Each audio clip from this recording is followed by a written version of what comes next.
صفحه 20. آن پسر را دستگیر کنید. قسمت دوم. همان روز عصر مادر زنبیل را آورد و گفت مجید برو از آقا مرتضی خرید کن. مجید کتابهایش را که تا آن لحظه گوشه انداخته بود برداشت و گفت درس دارم، فردا معلم درس میپرسد. مادر گفت زیاد وقتت را نمیگیرد.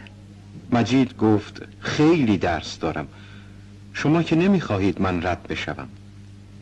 مادر چادرش را سر کرد و گفت باشد خودم میروم.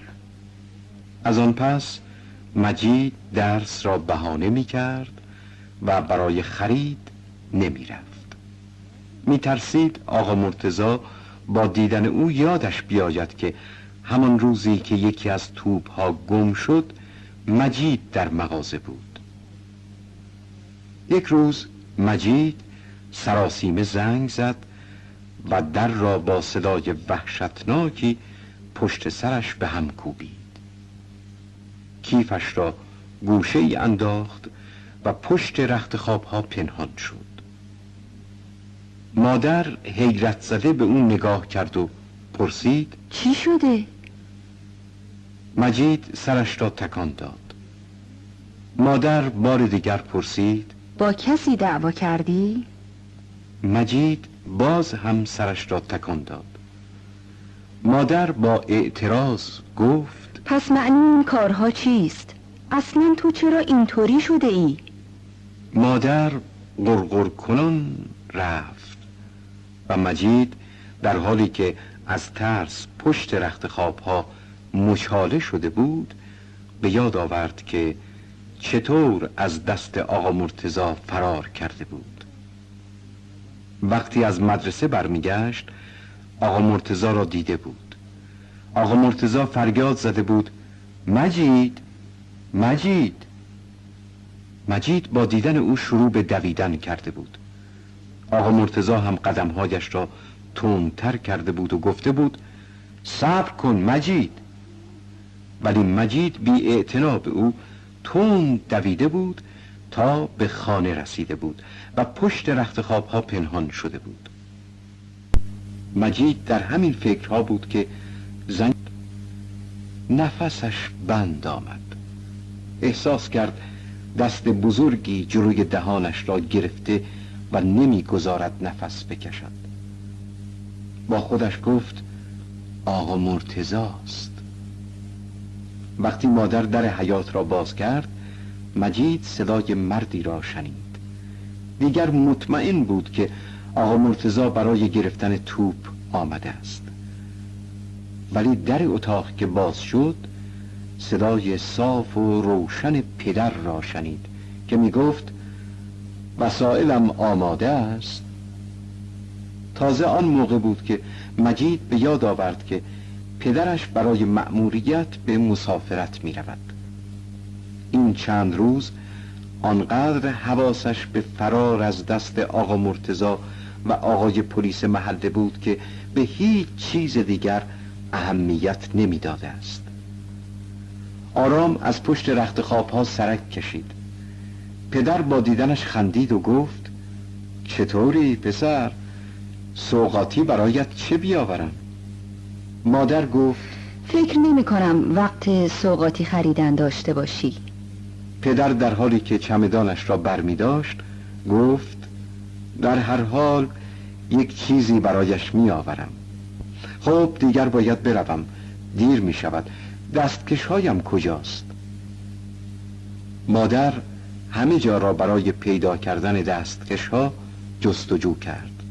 مجید هم چند جا را نگاه کرد ولی دستکش ها نبودند.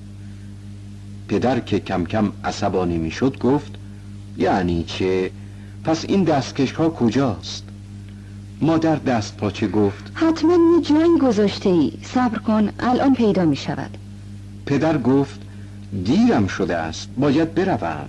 خدا حافظ. خدا حافظ مجید. وقتی پدر رفت مادر و مجید ساکت ایستادند و به هم نگاه کردند. مادر گفت بعد موقعی دستکش‌هایش را گم کرد. مجید برای دلداری او گفت میتواند توی دستهایش ها کند یا دستهایش را توی جیبش بکند.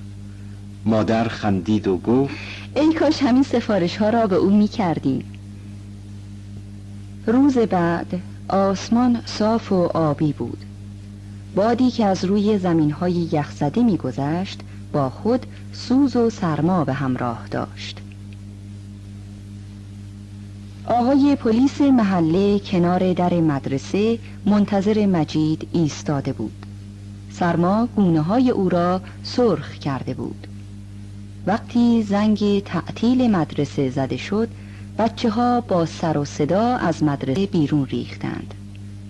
مجید همراه 2 از دوستانش بود که ناگهان چشمش به آقای پلیس محله افتاد. بار دیگر احساس کرد دست بزرگی جلوی نفس کشیدنش را میگیرد. ایستاد.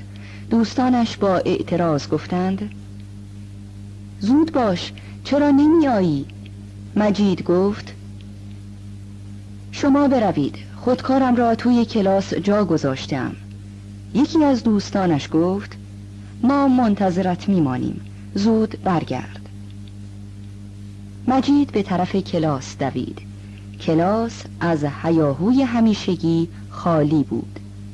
مجید نفس میزد. سردش بود و ترسیده بود. هرچی فکر کرده چطور از مدرسه خارج شود که آقای پلیس محله او را نبیند، راهی به نظرش نرسید. کلاس خلوت و بی سر و صدا او را بیشتر میترساند. میترسید آقای پلیس محله از پنجره وارد بشود و او را با خودش ببرد. از کلاس بیرون دوید. دوستانش که منتظرش بودند گفتند ما به گذربان گفتیم صبر کند تا تو بیایی. مجید به یکی از دوستانش گفت من خیلی سردم است. اگر تو سردت نیست شال گردنت را به من بده. دوستش گفت بیا، من اصلا از شال گردن خوشم نمی آید. مجید شال گردن را گرفت و دور صورتش پیچید.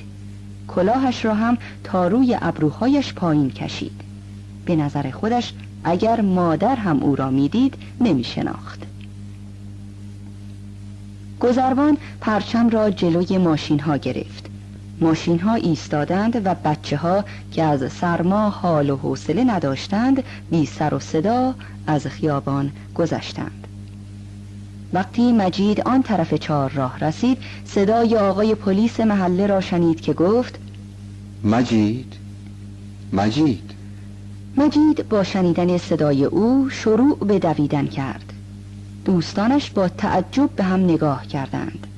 آقای پلیس تند دنبال او دوید و گفت صبر کن مجید، صبر کن. ولی مجید همچنان میدوید.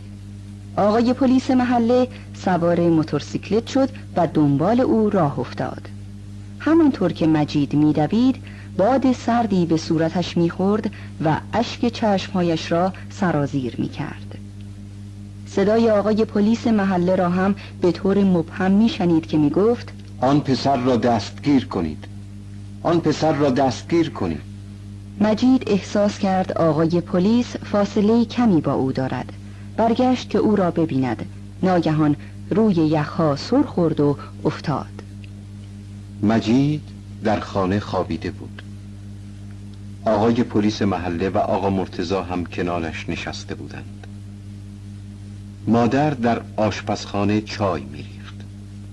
آقای پلیس محله به مجید گفت تو چرا تازگی ها از ما فرار میکنی؟ مادر سینی چای را جلوی مهمان ها گذاشت و کنار مجید نشست. آقای پلیس محله با تأکید گفت نگفتی چرا تا مرا دیدی فرار کردی؟ مجید میخواست جواب ندهد،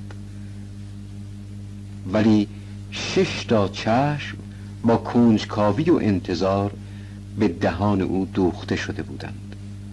برای همین من و من کنان گفت برای اینکه شما میخواستید مرا دستگیر کنید. آقای پلیس محله با تعجب گفت دستگیر کنم؟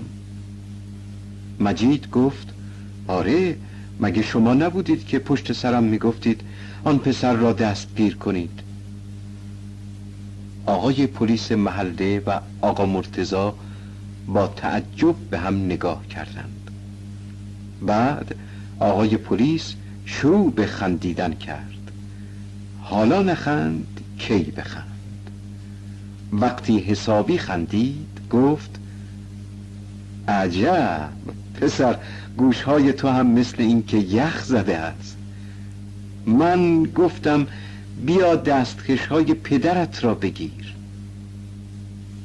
آقا مرتضی انگار که کشف بزرگی کرده باشد گفت تو دستکش را دستگیر شنیده ای. و بعد همه به جز مجید خندیدند. مادر پرسید دستکش ها کجا بود؟ ما خیلی دنبالش گشتیم. آقا مرتضی استکان چایش را برداشت و گفت 2 روز پیش که پدر مجید آمد مغازه خرید کند جا گذاشت. دیروز مجید را توی راه دیدم و صدایش زدم، ولی نمیدانم چرا فرار کرد. برای همین دادم به پسر عمویم که به مجید بدهد. ولی مجید دیگر چیزی نمیشنید. در همه جای بدنش احساس درد میکرد، هم در پایش که گچ گرفته بودند و هم در قلبش. وقتی آقا مرتضی و آقای پلیس محله رفتند، مجید در کیفش را باز کرد.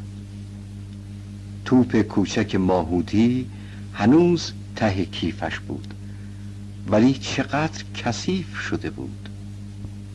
در کیف را بست و آن را بالای سرش گذاشت. بیشتر از همیشه خسته بود. آرام چشمهایش را روی هم گذاشت و به این فکر کرد که چطور میتواند پول یک توپ ماهوتی را تهیه کند و به آقا مرتضی بدهد. صفحه 35. اقدام فوری. مردی که پشت فرمان اتومبیل خود نشسته بود با سرعت زیاد در جاده پیش می‌رفت. دوستش که همراه او بود گفت چه خبر است؟ چرا با این عجله می‌روی؟ مرد در جواب دوستش گفت ترمز ماشین بریده، می‌خواهم قبل از اینکه حادثه ناگواری پیش بیاید ماشین را به یک تعمیرگاه برسانم.